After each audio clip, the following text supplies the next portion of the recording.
ஓம் சாய்ராம். சாய்பாபா தான் வாழ்ந்த காலத்தில் நிறைய அதிசயங்களை செஞ்சிருக்கிறாரு. ஸ்ரீ சாய் சச்சரிதம் புத்தகத்திலிருந்து ஒரு அற்புதமான கதையை இந்த வீடியோவில் பார்க்கலாம். பாபா எப்படி தன் பக்தர்களுக்கு கொடுத்த வாக்கை காப்பார் என்பதையும், ஆபத்தான நேரங்களில் ஆபத் பாந்தவனாக எப்படி வந்து உதவினார் என்பதையும் விளக்கும் ஒரு நெகிழ்ச்சியான கதையை இந்த பதிவில் பார்க்கலாம். மேகா என்பவர் பாபாவின் மிக தீவிரமான தூய்மையான பக்தர். அவர் பாபாவை சாதாரண மனிதராக பார்க்காமல் சாட்சாத் சிவபெருமானாகவே நினைத்து வழிபாடு செய்து வந்தார். தினமும் பாபாவிற்கு தூய்மையான நீரால் அபிஷேகம் செய்வது அவருடைய வழக்கம். ஒருமுறை இந்துக்களின் மிக முக்கிய பண்டிகையான மகா சிவராத்திரி வந்தது. அன்று மேகாவுக்கு ஒரு ஆசை பிறந்தது. சிவராத்திரி அன்று என் சிவபெருமானான பாபாவிற்கு புனிதமான நர்மதை நதி நீரை கொண்டு வந்து அதோடு சந்தனத்தையும் கலந்து அபிஷேகம் செய்ய வேண்டும். ஆனால் ஷீரடிக்கு அருகில் நர்மதை நதி இல்லை, மிகவும் தூரத்தில் இருந்தது. பாபாவின் பாதங்களை நர்மதை நீரால் நனைக்க வேண்டும் என்ற தன் ஆசையை பாபாவிடம் வந்து மேகா கூறினார். பாபா முதலில் அதெல்லாம் தேவையில்லை மேகா, சாதாரண தண்ணீரே போதும் என்றார். ஆனால் மேகா விடவில்லை.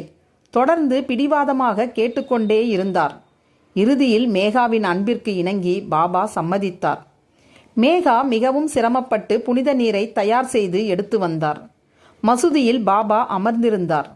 மேகா மிகுந்த மகிழ்ச்சியோடு பாபாவின் தலைமேல் அந்த தண்ணீரை ஊற்றி அபிஷேகம் செய்ய தொடங்கினார். பாபாவின் உடம்பில் தண்ணீர் பட்டுக்கொண்டே இருந்தது. ஆனால் ஒரு மகா ஆச்சரியமாக பாபாவின் தலைப்பகுதி மற்றும் உடல் முழுவதும் ஒரு சொட்டு தண்ணீர் கூட நினையவில்லை. ஊற்றப்பட்ட அத்தனை தண்ணீரும் பாபாவின் திருப்பாதங்களுக்கு கீழே மட்டும் சென்று நனைந்தது. மேகா குழப்பத்துடன் பார்த்தபோது பாபா கூறினார், மேகா, கங்கை என்பது சிவபெருமானின் தலையிலிருந்து அல்லவா புறப்படும்? ஆனால் அது வந்து சேருமிடம் சிவனின் பாதங்கள்தான்.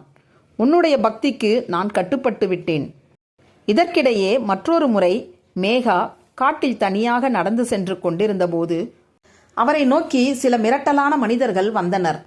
தனியாக மாட்டிக்கொண்ட மேகா பயத்தில் நடுங்கி, பாபா என்னை காப்பாற்றுங்கள் என்று கத்தினார். அடுத்த சில நொடி கணத்தில் எங்கிருந்தோ ஒரு வயதான பெரியவர் கையில் ஒரு பெரிய தடியுடன் அங்கே தோன்றி அந்த மனிதர்களை விரட்டி அடித்தார். மேகா நிம்மதி பெருமூச்சு விட்டு திரும்பி பார்த்தபோது அந்த பெரியவர் மாயமாய் மறைந்திருந்தார். மறுநாள் மேகா மசூதிக்கு வந்தபோது பாபா அவரை பார்த்து சிரித்துக்கொண்டே, என்ன மேகா, நேற்று காட்டில் உன்னை காப்பாற்ற நான் சரியான நேரத்திற்கு வரவேண்டியிருந்தது, இல்லையென்றால் என்னவாகியிருக்கும் என்று கேட்டார். தன் பக்தன் எங்கே எந்த ஆபத்தில் இருந்தாலும் பாபாவின் அருள் அங்கே கவசமாக நிற்கும் என்பதை மேகா உணர்ந்து பாபாவின் பாதங்களில் விழுந்து அழுதார். சாய் சச்சரிதத்தின் இந்த கதை நமக்கு என்ன உணர்த்துதுன்னா, பாபா தன் பக்தர்களின் தூய்மையான அன்பிற்கு உடனே கட்டுப்படுவார். நாம் ஆபத்தில் இருக்கும்போது நாம் கூப்பிட்ட குரலுக்கு ஓடி வந்து காக்கும் அன்னை அவர். ஸ்ரீ சாயியை பணிக. அனைவருக்கும் சாந்தி நிலவட்டும். ஜெய் சாய்ராம். இந்த வீடியோ உங்களுக்கு பிடிச்சிருந்தா லைக் பண்ணுங்க, ஷேர் பண்ணுங்க, சப்ஸ்கிரைப் பண்ணுங்க. தேங்க்யூ.